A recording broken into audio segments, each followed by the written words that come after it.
got 8 to 10 hours of sleep last night. If you didn't, you're not alone. Research shows that about 85% of teens are sleep deprived, and according to Time magazine, sleep deprivation is no joke, especially for teenagers. Quote, chronic sleep loss among teenagers has been associated with poor school performance and a higher risk for depressive symptoms, obesity, cardiovascular problems, risk-taking behaviors, and athletic injuries, to name a few, end quote. Now you might be wondering, why are teens so sleep deprived? One of the main reasons why is because of early school start times. In the US, 93% of high schools and 83% of middle schools start before 8:30 a.m. Teens are not getting enough sleep, and it's not necessarily their fault. Allow me to be your teacher and school you on the facts. Let's look at the biology of a teen brain. During adolescence, there is a delay of sleep timing in the brain, and as a result, teens do not start to feel sleepy until about 10:45 p.m.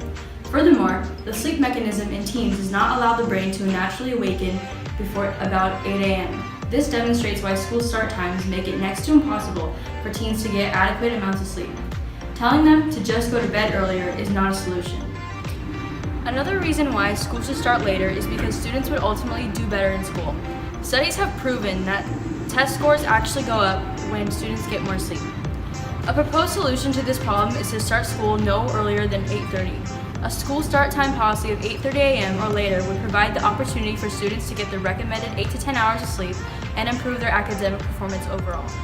Those opposed to this proposal might argue that it will be expensive, cause confusion, and overall unsuccessful. It's hard to make a change in the system when many are accustomed to that system, unwilling to accept change, and don't understand the need for change. It may take time to accomplish this change, as did education reform in the 1800s. But as students, we have the power to voice our cause.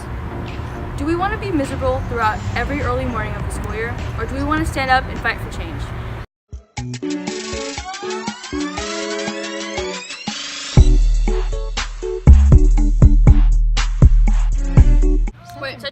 During adolescence, no. Are you going? Those opposed to this I need my calculator. What are you doing? Those opposed to this proposal might argue. This girl is on fire! Those opposed to this proposal might argue that it will be expensive, cause confusion, and overall unsuccessful. What argument? Those opposed to this proposal might argue that it will be